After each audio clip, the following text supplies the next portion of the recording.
5, 4, 3, 2, 1. Paying a tribute to Madras and its people, the Prime Minister said, "Whenever I come to Madras, I feel happy not merely to meet you all, but rather to sense the atmosphere of this great city.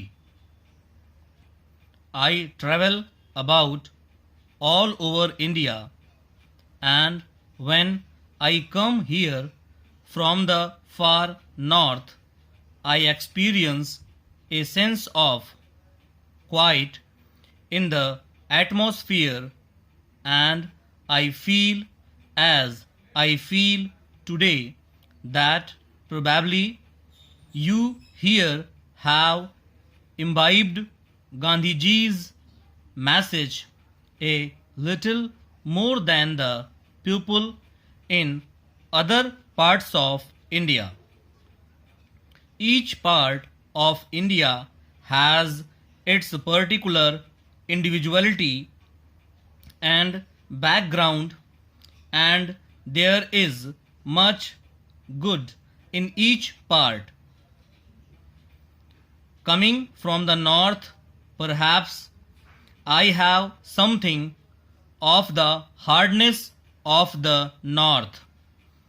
I find here an air, an atmosphere which is much more gracious, much more soothing, and much more civilized, if I may say so, because I am getting a little tired of the shouting that goes on in some parts of India, the indiscipline that goes on, as if that is supposed to be an act or an exhibition of courage. For 30 years or more, Mr. Nehru said, many of them had lived under the shadow of Gandhiji.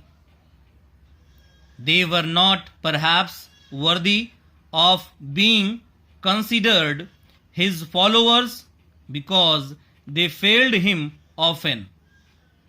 But in any event, we were influenced by him as the country was influenced.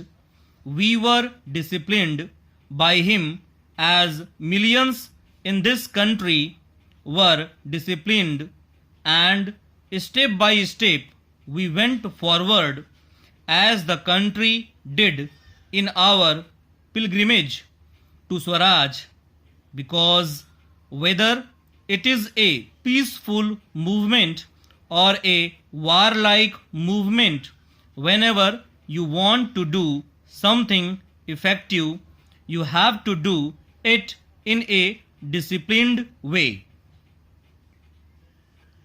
Discipline, Mr. Nehru said, is the first thing that the country should learn.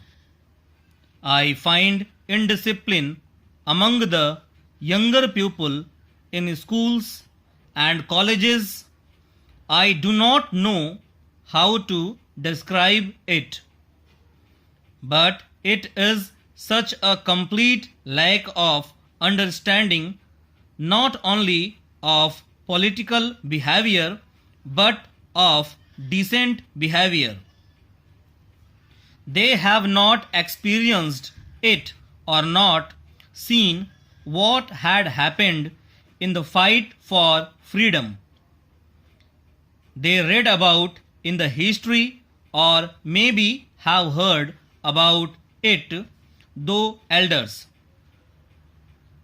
Possibly they imagine that freedom came to us by a lot of shouting, observance of hurdles and the like. They are very much mistaken. We have seen this great Republic of India emerged in freedom and independence, Mr. Nehru said. We have seen it grow in stature before our eyes in the world. We have seen inside the country many things being done which lessen the suffering and the misery of our people, which greatly encourage them. It is a tremendous problem, the proper utilization of the vast human resources of the land. We have seen all this. It has been our privilege to witness the result of the labor of the past generations. But much remains to be done. A great lot remains to be done, and we have no time to lose, because the world is a difficult world to live in.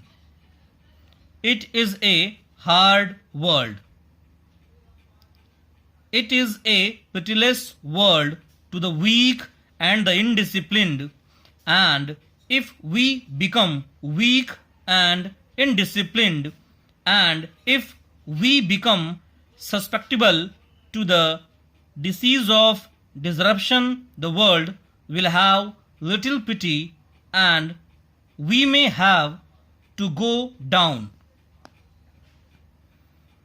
Dear Sir, we have just received your letter of the 15th instant, and we are sorry to learn that your hair dryer manufactured by us has given you trouble and caused you to bum your hand.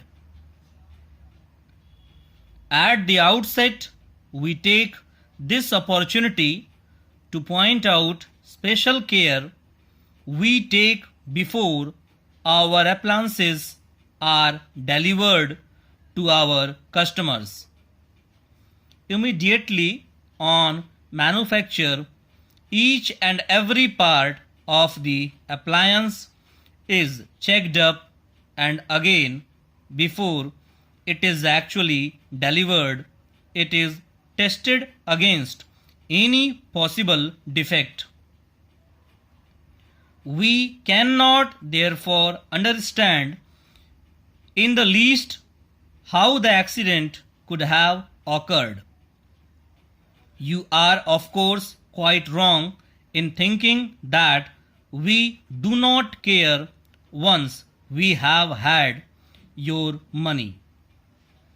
We are very much indeed, for we want every user of our appliances have the utmost confidence in them and to enjoy using them.